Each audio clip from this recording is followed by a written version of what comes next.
It's me, Bobby Brown. Hey, what's up? I'm Kelly Rowland. Hi, this is Chelsea Clinton, and you're listening to me on That Total Mom Medicine. Are you a thought leader or founder who's entertaining the idea of hiring a publicist? Well, look no further. Today, I'm interviewing a friend I've known for over 20 years who leads a thriving PR firm and is a wife and mother to her daughter, Niara. She's proof that we can do it all when we have clarity and conviction. Anita Chatterjee is the founder and CEO of A-Game Public Relations, a bi-coastal firm that represents a wide range of high-profile clients across the U.S. With her innovative leadership, Anita transforms clients into household names by delivering top-tier media placements, strategic partnerships, and game-changing solutions to achieve their branding and business goals. Prior to founding A-Game, Anita was the brainchild behind campaigns that took Lady Gaga, Katy Perry, and Rihanna to India, while serving as an executive at Desi Hits, a startup backed by entertainment mogul Jimmy Iovine. According to celebrity photographer Nigel Barker, Anita is not afraid. She doesn't want to wait for things to happen, but rather makes things happen. In 2021, she was chosen by Forbes for its Next 1000 list as one of the entrepreneurs redefining the American dream. She holds a master's degree in public relations and corporate communications from Georgetown. Anita, welcome to That's Total Mom Sense.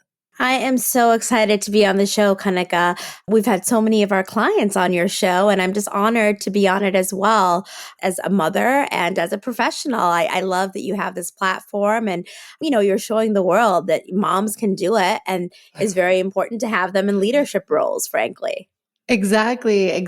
I think it's so wonderful that we have seen this evolution and have supported each other through the years. And I couldn't be happier for your success and how you champion all of us. It's a joy to work with you. I want to share with the audience how we met. It was many, many years ago when you were with Desi Hits, and I did some coverage on Bollywood stories and New York Fashion Week. We've come a long way since then, and I love that we were babies, Mm-hmm. and now we have babies of our own, which is just really full circle. And I want everyone to know who you are at your core. You are just full of life and grit, and you will work for others and make sure that their names are said in those boardrooms. I think that's when you know you've found someone who is a cut above the rest.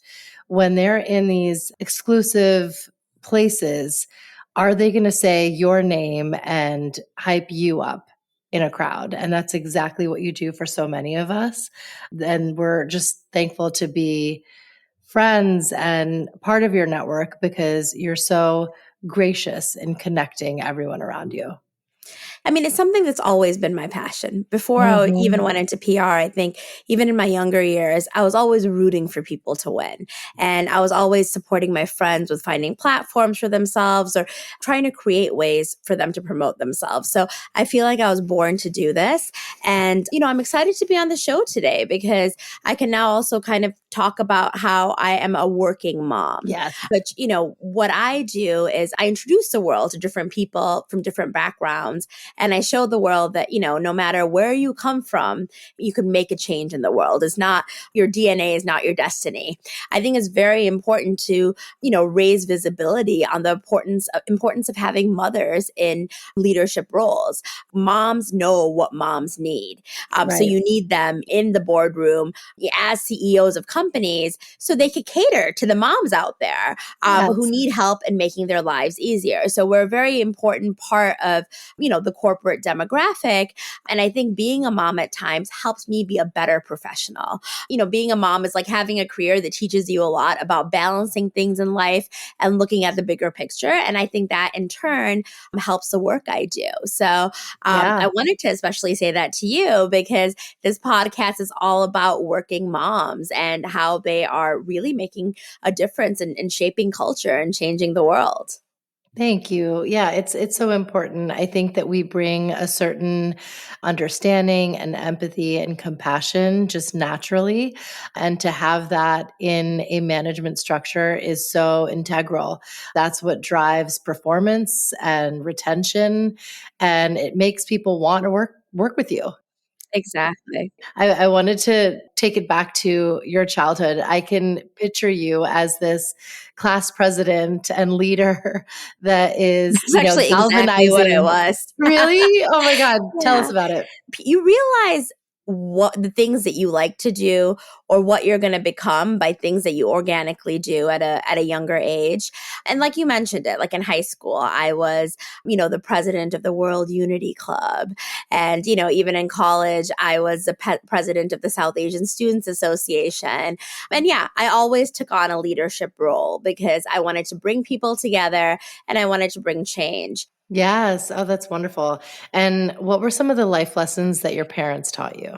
Their main thing was people could take anything away from you, but they can't take your education away. And Mm-hmm. and I agree with that. At the end of the day, I have learned a lot. When I was at Georgetown, I took a lot of great courses on strategy that I think really still influence me today, and the strategic game plans I set up for my clients. And they're right. To this day, I think with my career in general, so many things have changed, but the one thing that hasn't changed is the education that I received and the experiences that I had. Yeah. My parents are of Indian descent, but they were born and raised in Myanmar. And, growing up there, they were exposed to a lot of different religions and cultures. And as you know, being South Asian, we're so diverse. I was Right. fortunate that they, grew up with a diverse group of people, and I respected and kind of valued gaining knowledge from those cultures. Because now as an adult, I encourage my clients to really kind of share their cultures and their values, with the world, just because it's good for the world to kind of learn how, influential people all come from different backgrounds. So one of my clients, Sunera Mandani, she's a founder of the unicorn company, Stacks Payments. She's a Pakistani American, and I encouraged her to set up an Eid event once with Huma Abedin and Asim Madvi. And that was because I grew up with a lot of Muslim Americans, and they taught me a lot about the beautiful kind of aspects of their religion. So I think that value that my parents taught me at a young age has always encouraged me to be curious about other cultures, and really highlight them in the work that I do today. And I was also lucky that I met incredible people along the way that saw the potential in me and championed me.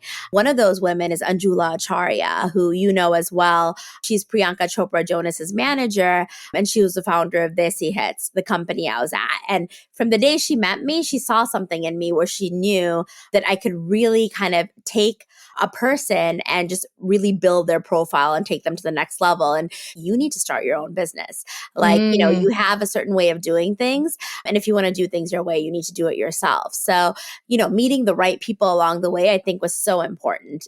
Desi Hits was a phenomenon, and I just want you to enlighten those who might not be aware about it. It truly was a phenomenon.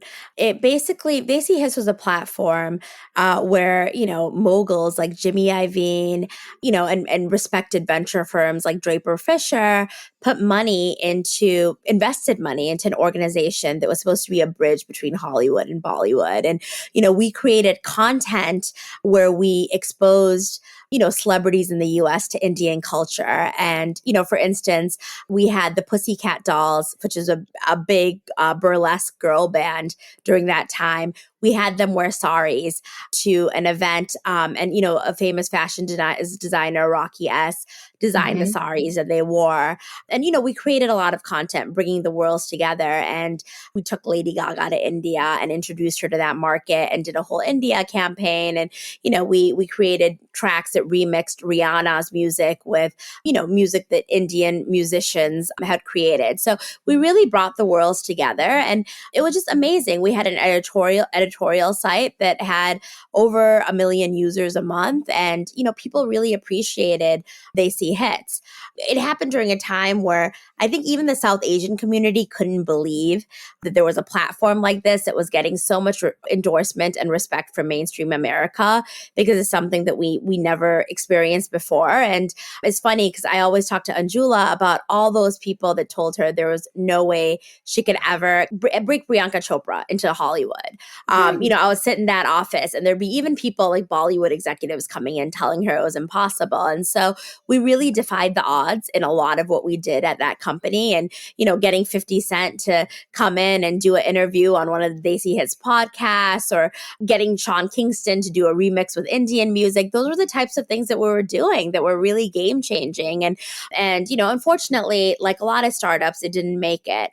I do think if Anjula and I wanted to do it now, building a company is a lot of hard work, which is why we haven't, yet. We're kind of doing our own things. I think now probably would have been, it would have made sense now, since, the truth is, since we launched that company, I think it really did pave the way for a lot of South Asians to get into the mainstream, but we were before its time. But yes, really, it was this amazing company that really connected Hollywood and Bollywood and had amazing content that showcased that, and also championed a lot of careers, including Priyanka Chopra Jonas's in Hollywood. So we have a lot of founders and thought leaders who tune into the show.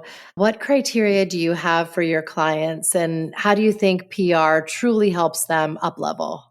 I think with entrepreneurs, they have to kind of have the seeds of their companies, obviously have like the product ready to go if it's a product company. I've had some people come to me who talk about a product and they're like, we haven't made it yet. And I'm like, well, there's no point in having this conversation, because I need to see this product to see if it's something that the press would be interested in. I think when we work with companies, we try to see that, are they established? Have they hit certain milestones? I think with individuals, they need to have like serious track records. They need to be at a point where, we need to look at them and say, you've done some of your own work, organically. There's been some coverage about you, or you're at least known in your industry. And now we could kind of take that and level it up. So, before you engage with a PR firm, I would recommend that you kind of think about what are your own philosophies? What are things that you're doing that you could kind of work on creating visibility for yourself around? And I think social media is such a strong tool. So just posting on social media, posting what you're working on, what you're selling, stories about your past. It's really what will help you get an organic audience and have your stories start being told. And, it can also help you with collaborations. People will see what you're doing and they can work on collaborating with you. So I think even before you start PR, start working on how you could promote yourself on social media. I would attend events as well. Networking is very important. And, you can meet people not only for advice, but also to kind of help you with partnerships that are good to promote once you decide that it's time sharing your story with the press. So, we live in New York City, where there's a lot of conferences that are held by the media giants like Forbes and Fortune. And even if you're not from here, you could fly in to attend those conferences. So I would say look into the conferences that are around, and, when you're at them, be bold. Don't just, go there to watch panels, talk to the panelists afterwards, actually make relationships. So I think when we meet with a client, we try to see, okay, where is this client at? Are people talking about them? Are they at a place where, they are known and now they just need our help in sharing their story, or helping us reach their objectives by sharing their stories? So, I think we look for clients that are established in a certain way before they can actually start the press process. And then can you enlighten us on what the nuances are between earned and paid media? Earned, it is the most credible. If an investor is looking into your company and they Google your company, it's all what shows up online. So what we do is we try to get our clients earned press, and we've been very successful with that. We've had thousands of articles in all the top tier outlets, talking about the amazing organizations that we work with. And earned press is, basically, we have shared the story idea with the press, and, they've decided to write an article about you or your organization, and is not paid for. It's just the content that we all read, and, we value value the fact that, the journalists are informing us, about things that they care about and they understand. And, there's no other incentive like payment. So that's earned. And that's what firms like myself focus on. But there is that paid element, and it's fine because paid is advertising and advertising is important too. But I think, at the end of the day, you kind of need both to get to the next level. And you definitely have to get earned, because earned is your credibility, is your street cred. It's kind of showcasing that journalists who are not getting paid, who are just, really kind of understand the value of you or your organization, and they're writing about you. So at A Game, we focus on earned. Yes. Oh, that's great. Let's switch gears and talk about motherhood. You are just very naturally someone to look out for others, and you're diplomatic and collaborative. And I think all those trappings are so necessary when you become a parent. How was it for you when you had to step into that role and have Nayara? Honestly, as an entrepreneur, it was scary. I was just always worried that people would think that, like, oh, is she not working anymore? Like, she's having a child, which is not the case. In some ways, you work more when you have children. A, we all need to pay our bills. But B, it also helps you kind of have more purpose in life and want to do a good job because you have someone who is looking up to you. And when I was pregnant, I got a little nervous. I didn't want to tell everybody at first.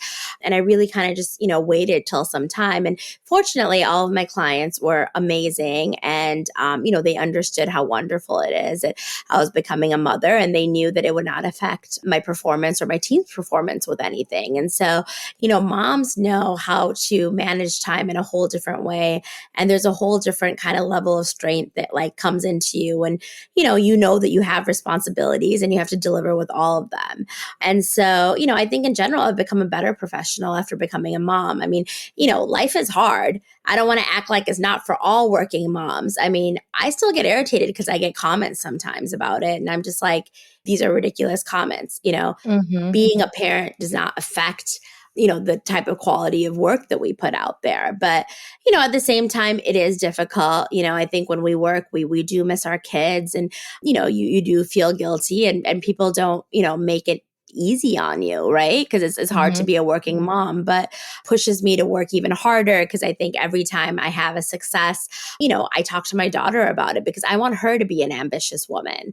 And I think seeing us succeeding is what will inspire our children to do the same. So I think it's very important for both men and women to be in the workplace and show that to their kids. So anyone who listens to the show knows that there's this mom sense that we all have, and it's our built-in sixth sense, our intuition, and it always steers us on that right path. Because when we don't listen to it, we're like, oh man, I should have listened to that voice. So is there a moment that you can pinpoint where it served you? With my daughter, she likes playing with water, and she was on a play date. And so we were doing a science project with water and food coloring. And I knew in the back of my mind that this was going to turn into like a whole different level of mess. But for some reason that day, I decided not to put a blanket under the bowl. I don't know what was going through my mind. I think I was just a long work day. And then we were doing this play date, and, the food coloring went all over my family room. And right now I have giant purple stains all over my carpet and my wall.